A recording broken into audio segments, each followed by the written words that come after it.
Well, hello. These are the announcements for the Tomorrow River Lutheran Parish for July 31st and for August 7th. I hope you are well. Thank you for joining me here. As you are all aware, COVID is going up in our community. The CDC, we're right on the edge, back and forth, of being a high-risk county. So take that into account when you make your decisions, but we are continuing to have both indoor and outdoor services here. Now, we have an indoor service at Peace at 8:30 on Sunday morning. We have an outdoor service at Nelsonville at 9:30. Some folks sit in lawn chairs, others stay in their cars. There's plenty of room for both of those choices.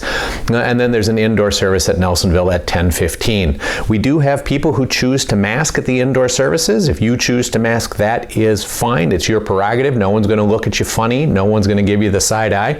And if you choose not to, that's fine too. Just take a look. There's a link in the email we send you every week to the CDC's website, and take a look at what the CDC thinks that you should do, and then make a decision that seems right for you, for your circumstances, and for your vulnerabilities. Obviously, all of us, if we don't feel well, we shouldn't come, or we should go to the outdoor and stay in our car. You know, we're family together, and we got to take care of one another. And we continue to demonstrate week after week after week that not only are we going to get through this, we're going to get through it well. There are not going to be sermons for Gretchen or from me on the website or in the email the next 2 weeks.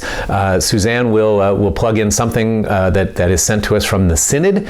So for those of you who are watching the sermons at home, there will be something for you, and I hope it's good. I hope it's not way better than me. That would be hard for all of us. But there are obviously other places for short term where we can get religious instruction and hear a word from God. And so we'll send you something, and I hope that it is beneficial to you and to your walk. All right, prayer list.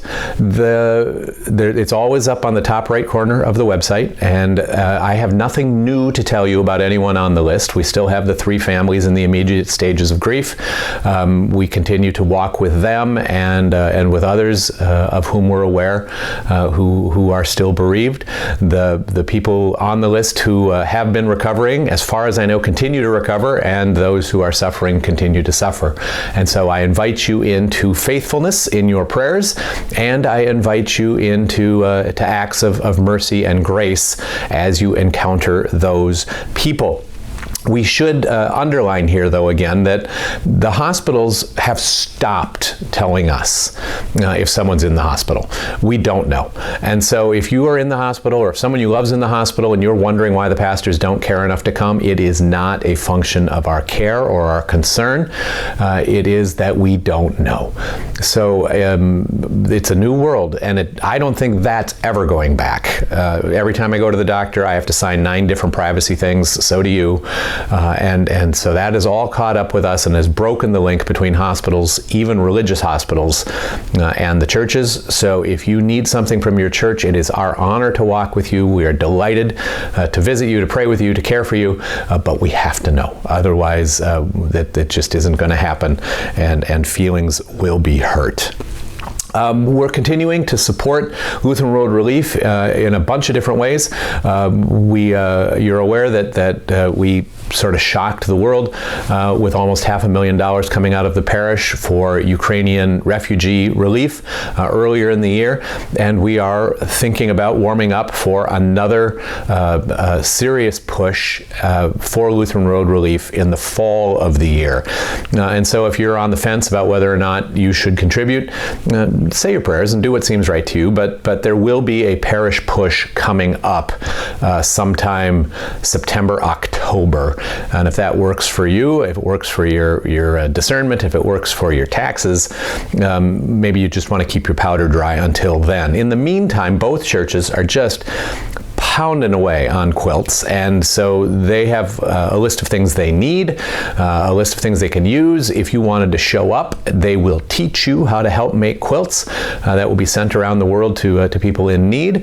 If you wanted to make a financial contribution to that, just put on your check or on an envelope for a Lutheran World Relief quilt and send it to one of the treasurers, and it will be used for that and for only that.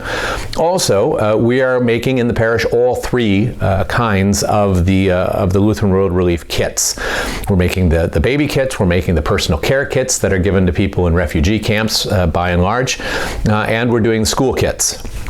Peace is right now has an emphasis on doing the school kits, and so if you think that the world needs help and it needs it right now, not in September or in October, the bus that is leaving the platform at this very minute is school kits. So just go on top of the website, center of the top, there's a button that says LWR. Click on that. It'll tell you what goes in each kit. You can make kits at home, but again, creativity is not something that we're looking for here. We want every single kit to be the same. We're looking for robotic compliance there.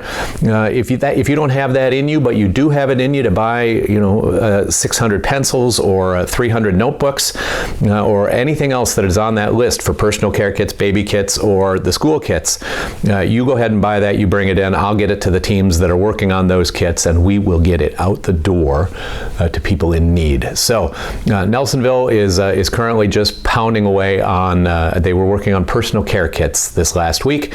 They're getting ready for their school kit drive. Peace is in the middle of its school kit drive, and the baby kit, that work never, ever ends.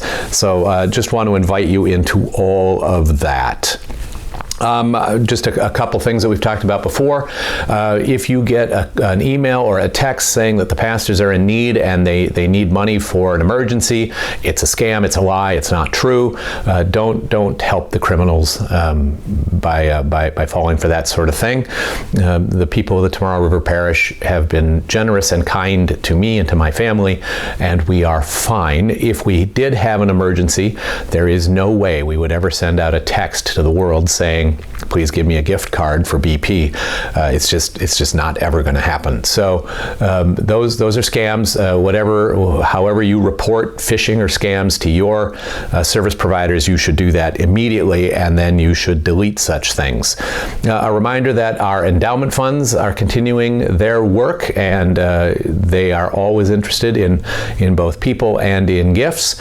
And while we're talking about gifts, if you haven't looked at your will for a while, next time you do your estate planning, if you would remember the churches, we would be grateful. If you need specific language for each of the churches, we would be delighted to help you with that. Every once in a while, we do get a gift from an estate, and it is a gift from heaven. And so we'll just leave that there. I think those are the critical announcements for these 2 weeks, July 31st and August 7th. I do wish you well. I look forward to seeing you again soon, and you take care of yourself. Bye-bye.